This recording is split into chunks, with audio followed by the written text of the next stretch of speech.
Assalamualaikum warahmatullahi wabarakatuh. Apa kabar anak-anak? Masih semangat? Oke, terima kasih. Yuk semangatnya dibandingkan. Anak-anak sekalian, setelah tadi kalian mengikuti upacara pembukaan masa pengenalan lingkungan sekolah, berikutnya Ibu akan menyampaikan materi yang pertama, yaitu materinya adalah wawasan wiyata mandala.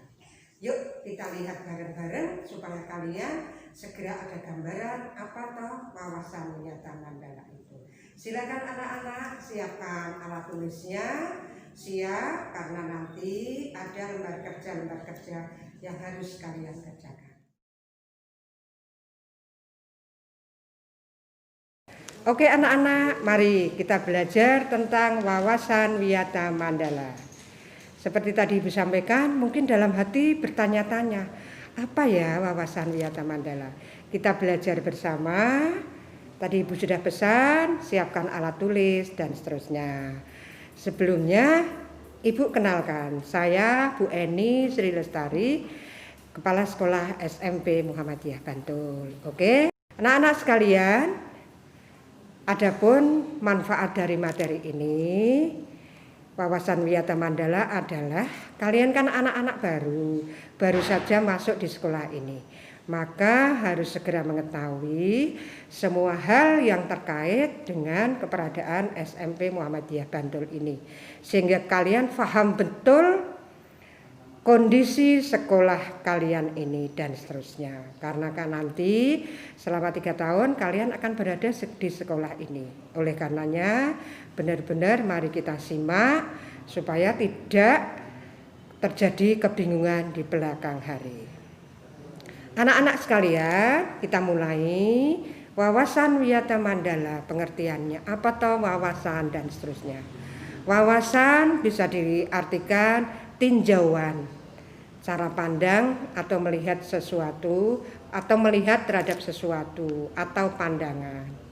Sedangkan wiyata dapat diartikan pelajaran atau pendidikan.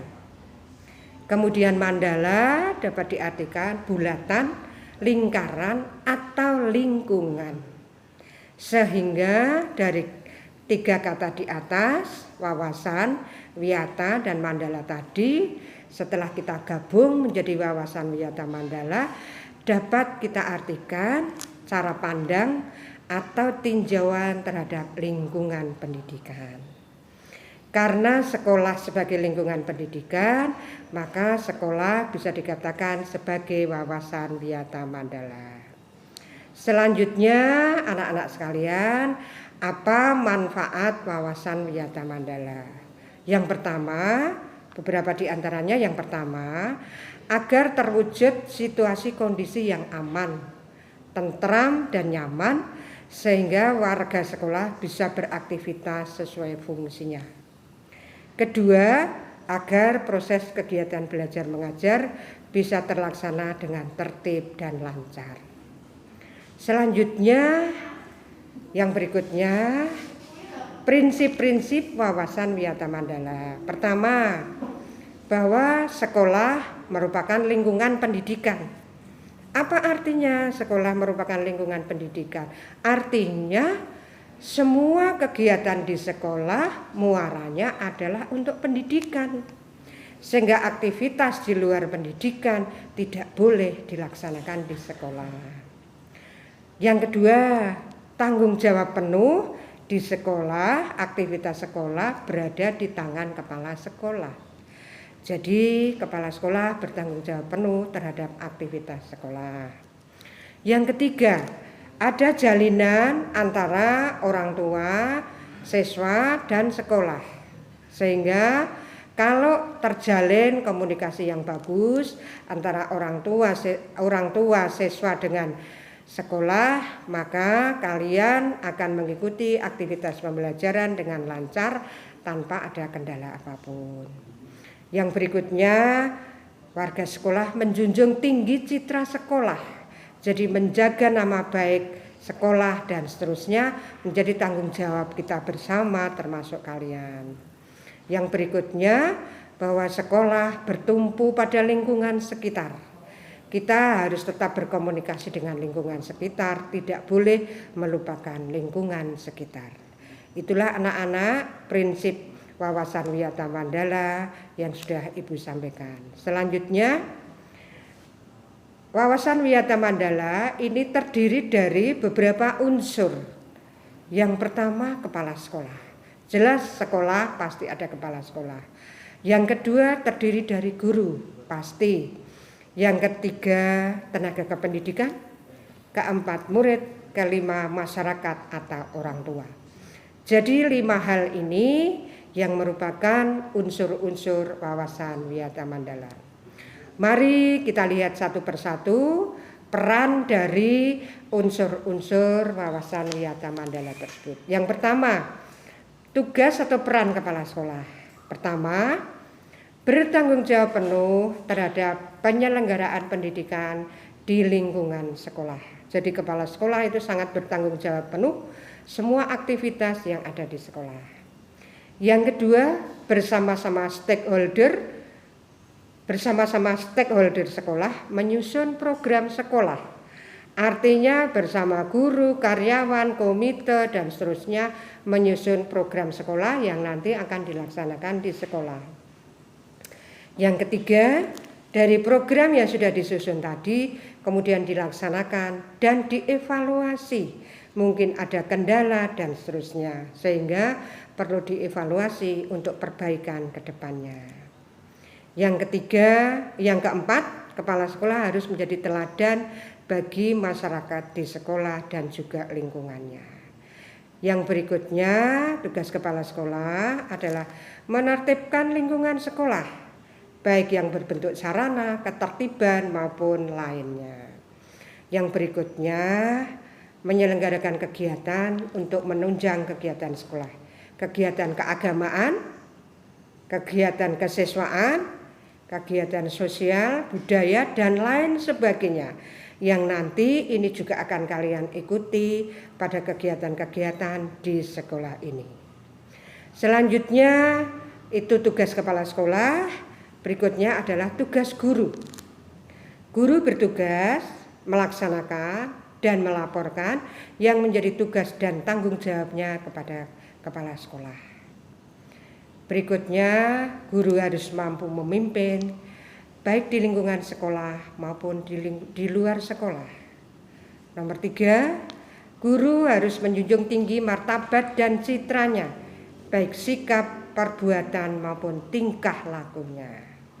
Yang berikutnya, seorang guru harus menjadi teladan di masyarakat sebagai pamong atau pamomong serta dapat digugu dan ditiru. Yang terakhir, di samping nanti masih banyak tugas-tugas yang lain, tugas guru adalah melaksanakan program sekolah yang sudah disusun bersama-sama. Selanjutnya, bagaimana tugas tenaga kependidikan? Tenaga kependidikan yang Ibu maksud di sini itu terdiri dari kepala TU, petugas administrasi, petugas perpustakaan, pesuruh, petugas jaga malam, satpam, tenaga kebersihan dan lainnya. Itu yang masuk tenaga kependidikan. Nah, tugasnya apa tenaga kependidikan ini? Yang pertama, melaksanakan dan melaporkan yang menjadi tugas dan tanggung jawabnya kepada kepala sekolah. Yang kedua, mendukung kepentingan penata usahaan atau administrasi dalam rangka mendukung proses kegiatan belajar mengajar di sekolah. Yang ketiga, tadi sudah Ibu sampaikan, tenaga kependidikan itu terdiri apa saja? Kepala TU, petugas administrasi, petugas perpustakaan, pesuruh, petugas jaga malam, satpam, tenaga kebersihan dan lainnya melaksanakan ketugasannya dengan baik dan penuh tanggung jawab serta nanti melaporkan kepada kepala sekolah. Yang keempat, tenaga kependidikan bertugas juga melaksanakan program sekolah yang sudah disusun bersama-sama. Ya, itu tugas tenaga kependidikan. Selanjutnya, tugas kalian sebagai murid. Sama seperti kepala sekolah, sama seperti guru, sama seperti tenaga kependidikan, murid pun juga punya tugas. Tentu saja semuanya muaranya adalah untuk keberhasilan kalian. Tugas yang pertama, mengikuti semua kegiatan pembelajaran. Nah, artinya semua siswa harus mengikuti, harus masuk sekolah pada saatnya nanti dan seterusnya.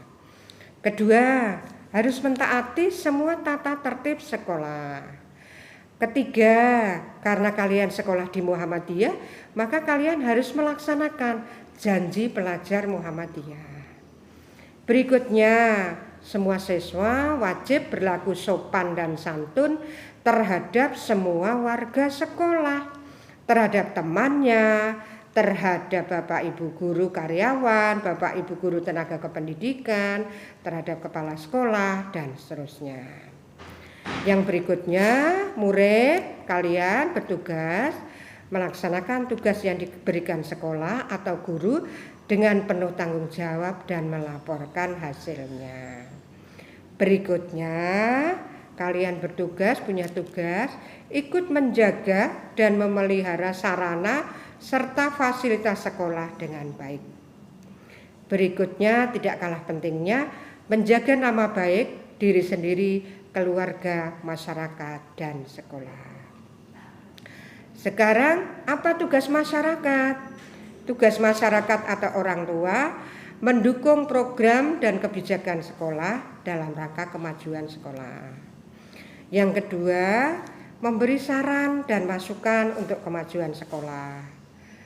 Nomor 3, menjaga keamanan lingkungan sekolah. Keempat, menjalin kerjasama demi keberhasilan sekolah dan siswa-siswa. Jadi masyarakat atau orang tua itu juga amat berperan demi kemajuan dan keberhasilan sekolah ini. Selanjutnya anak-anak sekalian, bagaimana upaya mewujudkan wawasan Wiyata Mandala? Yang pertama, menciptakan sekolah sebagai masyarakat belajar. Jadi kita buat sekolah ini sebagai suasana yang benar-benar semuanya dalam suasana untuk belajar. Yang kedua, dilakukan pembinaan terhadap OSIS, ini untuk SMP negeri atau IPM untuk sekolah kita. Jadi kalau OSIS itu ini wadah kegiatan siswa di SMP negeri, tapi kalau di sekolah Muhammadiyah namanya IPM, Ikatan Pelajar Muhammadiyah. Yang ketiga, dilaksanakan kegiatan kokurikuler dan ekstrakurikuler. Berikutnya, terjalin komunikasi yang baik dengan semua stakeholder sekolah, dengan orang tua, dengan masyarakat, dengan komite, dan seterusnya, seperti yang sudah Ibu sampaikan di atas. Selanjutnya, semua stakeholder menjalankan tugasnya dengan penuh tanggung jawab. Yang terakhir, upaya mewujudkan wawasan Wiyata Mandala, kita laksanakan 7K5S. 7K terdiri keamanan, kebersihan, ketertiban, keteladanan, keindahan, kekeluargaan, dan kerindangan. Serta 5S, senyum, salam, sapa, sopan, dan santun. Jadi kalau ketemu dengan siapapun di lingkungan sekolah, maka harus senyum, harus salam. Sekolah kita sekolah berbasis agama, maka harus salam, harus sapa, harus bertegur, kemudian harus dengan sopan dan santun. Ya, itu. Anak-anak sekalian, itulah tadi sekolah sebagai wawasan Wiyata Mandala. Ini perlu kita laksanakan 7K5S yang sudah Ibu sampaikan di atas tadi, bahwa 7K itu keamanan, kebersihan, keindahan, ketertiban, keteladanan, kekeluargaan, dan kerindangan, serta 5S terdiri senyum, salam, sapa, sopan, dan santun. Jika ini semua bisa kita laksanakan, maka alangkah indahnya sekolah kita, sehingga semuanya merasa aman, nyaman, senang berada di sekolah, dan lain sebagainya. Anak-anak sekalian, keberhasilan selanjutnya, keberhasilan wawasan Wiyata Mandala. Tadi sudah Ibu sampaikan bahwa sekolah tidak boleh digunakan untuk kegiatan di luar pendidikan. Jadi sekolah itu fokus untuk kegiatan pendidikan. Berikutnya terlaksana 7K 5S seperti di atas tadi oleh semua warga sekolah. Yang berikutnya, jika ada permasalahan siswa maupun lainnya yang menyangkut sekolah, maka harus segera diselesaikan supaya masalah tersebut tidak berlarut-larut. Selanjutnya, mengefektifkan peran guru bimbingan konseling. Berikutnya, menjalin komunikasi dengan semua stakeholder sekolah. Nah, Bapak Ibu guru karyawan dan kami, Bu Eni selaku kepala sekolah, maka harus melayani semuanya, harus dengan hati, dengan perasaan yang enak, sehingga kita tuliskan melayani dengan hati. Demikian anak-anak sekalian yang bisa kami sampaikan kaitannya dengan wawasan Wiyata Mandala. Jadi Ibu berharap kalian punya gambaran, wawasan Wiyata Mandala itu seperti itu. Artinya sebagian dari hal-hal yang menyangkut aktivitas sekolah. Demikian, terima kasih. Mohon maaf. Wabillahi taufiq wal hidayah. Wassalamualaikum warahmatullahi wabarakatuh.